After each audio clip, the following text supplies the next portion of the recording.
ईशा, मोहिनी और सुहाना की शादी 3 घर जमाई लड़कों के साथ करवा देती है।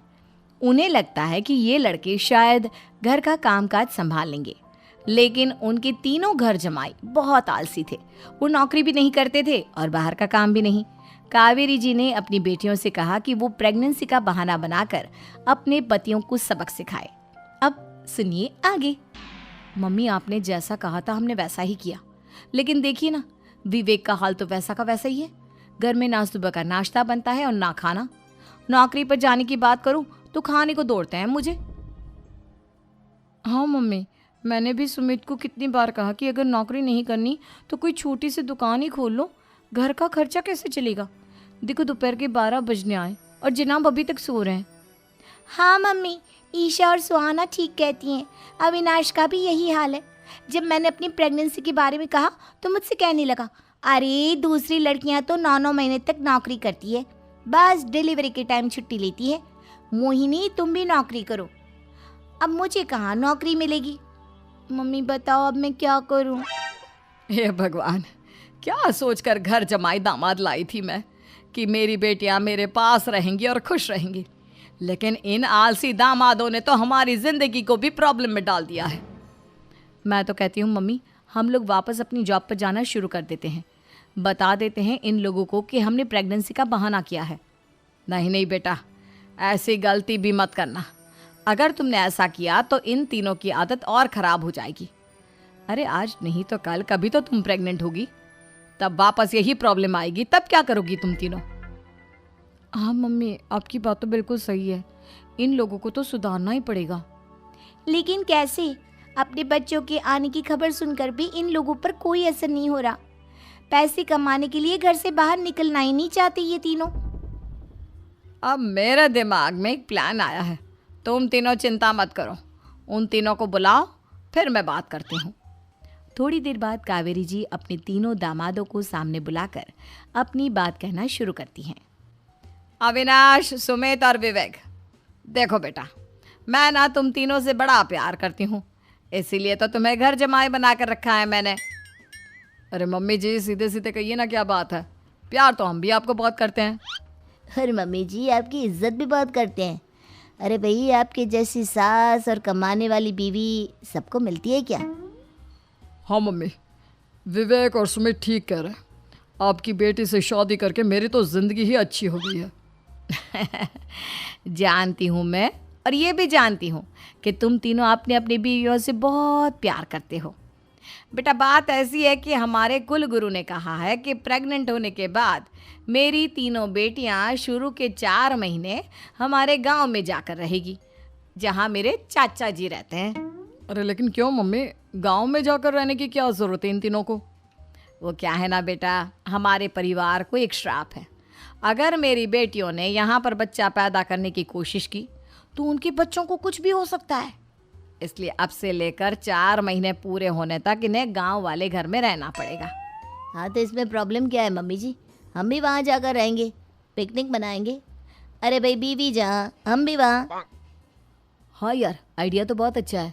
शहर की ज़िंदगी में रह रहकर परेशान हो चुके हैं, अब कुछ दिन गांव में बिताएंगे। तुम लोग समझने की कोशिश क्यों नहीं करते? तुम में से कोई भी वहाँ नहीं जा सकता, और मैं यहाँ रहूँगी ना तुम तीनों के साथ। 4 महीने की तो बात है, उसके बाद ये तीनों ही लौट कर आ जाएंगी। ठीक है मम्मी जी, अब हमारे बच्चों का सवाल है तो ये तो करना ही पड़ेगा। कावेरी अपनी तीनों बेटियों को कुछ दिन के लिए घर से बाहर कहीं दूसरे शहर में रहने के लिए भेज देती है। कुछ दिनों के बाद, अरे मम्मी जी, बहुत दिन से पिज्ज़ा नहीं खाया, मंगवाइए ना। क्या बताऊं बेटा, पहले तो बेटियां खर्चा दे देती थी क्योंकि उनकी नौकरी थी, लेकिन अब तो मेरे पास पैसे ही नहीं बचे। थोड़े बहुत पैसे हैं जो बच्चों की डिलीवरी में काम आएंगे। लेकिन मम्मी जी, आपकी बेटियों को वापस आने में तो अभी बहुत वक्त बाकी है। वही सोच सोच कर परेशान हो रही हूँ। सोच रही हूँ कल से दूध भी बंद करवा देती हूँ। अब दूध वाले को देने के लिए पैसे भी तो नहीं है ना। अरे नहीं नहीं मम्मी जी, अगर दूध भी बंद करवा दोगी तो मुझे चाय कहाँ से मिलेगी? और चाय के बिना मैं तो मर ही जाऊँगा। क्या करूँ बेटा, इसके अलावा हमारे पास कोई ऑप्शन नहीं है। मेरे पास पैसे ही नहीं बचे। इस तरह कावेरी जी धीरे धीरे अपने तीनों दामादों को पैसे देना बंद कर देती हैं और घर में खाने पीने की चीज़ें लाना भी बंद कर देती है। अब वो तीनों बुरी तरह से परेशान होने लगे थे और इसलिए एक दिन तीनों प्लान करके घर से बाहर निकलते हैं और बाजार में जाने के बाद यार अच्छा खाना खाए हुए कितने दिन हो गए, पता नहीं कब अच्छा खाना मिलेगा। हमारी बीवियों के जाने के बाद तो हमारी हालत भिखारियों जैसी हो गई है यार। कुछ भी हो, मुझे तो आज पिज्ज़ा खाना ही खाना है। जेब में 1 रुपया नहीं है और पिज्ज़ा खाएगा, कहाँ से आएंगे पैसे? अरे देख वहाँ सामने बोर्ड पर क्या लिखा हुआ है, कंप्यूटर पर काम करने के लिए एक आदमी की आवश्यकता है। भाई मैं तो जा रहा हूँ, काम करूँगा और शाम तक पैसे लाकर आराम से पिज्ज़ा खाऊंगा। जा जा, तुझे कोई काम नहीं देने वाला, हम तो घर जा रहे हैं। चल भाई सुमित। सुमित और अविनाश वहाँ से चले जाते हैं और विवेक उस कंप्यूटर शॉप पर सारा दिन काम करके 5,000 रुपये कमा कर घर लौट कर आता है और अपने खाने के लिए अच्छी अच्छी चीज़ें भी लेकर आता है। ये देखकर विवेक और सुमित के दिल में भी कुछ पैसे कमाने की इच्छा जागती है। अरे सुबह सुबह कहाँ चल दिए तुम?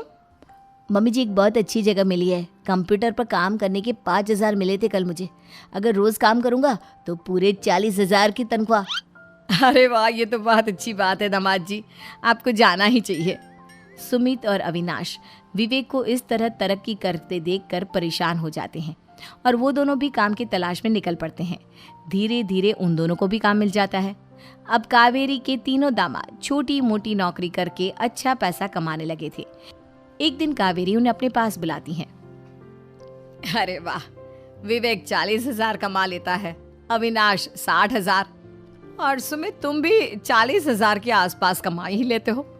कुल मिलाकर तुम अच्छे खासे पैसे कमा रहे हो बेटा। हाँ मम्मी जी, बहुत मज़ा आता है जब महीने के एंड में मोटी रकम हाथ में आती है। पूछिए मत मम्मी जी, घर में रहकर रोटी बना बना कर और तो जैसा महसूस होने लगा था मुझे तो। हाँ बेटा, तुम तीनों की बात तो बिल्कुल ठीक है। और जानते हो, अब तुम तीनों की पत्नियां भी वापस लौट कर आने वाली है। लेकिन मम्मी जी अभी तो उन्हें गए सिर्फ 2 महीने हुए हैं, आपने तो कहा था वो 4 महीने के बाद लौट कर आएंगी। ऐसा कुछ नहीं है बेटा, मैं सिर्फ तुम तीनों को सबक सिखाना चाहती थी कि आदमी घर में बैठकर बीवी की कमाई खाता हुआ अच्छा नहीं लगता। इस दुनिया में हर इंसान को मेहनत करनी चाहिए, काम करना चाहिए, चाहे वो औरत हो या आदमी, ताकि अपने परिवार को संभाल सके। कावेरी की बात सुनकर उन तीनों को अपनी गलती का एहसास होता है और कावेरी उन्हें सच बता देती है कि ईशा, सुहाना और मोहिनी शहर में ही कहीं दूसरी जगह रह रहे थे। शाम के वक्त उन तीनों की पत्नियां लौट कर आ जाती है और कावेरी जी का परिवार एक खुशहाल परिवार की तरह रहने लगता है।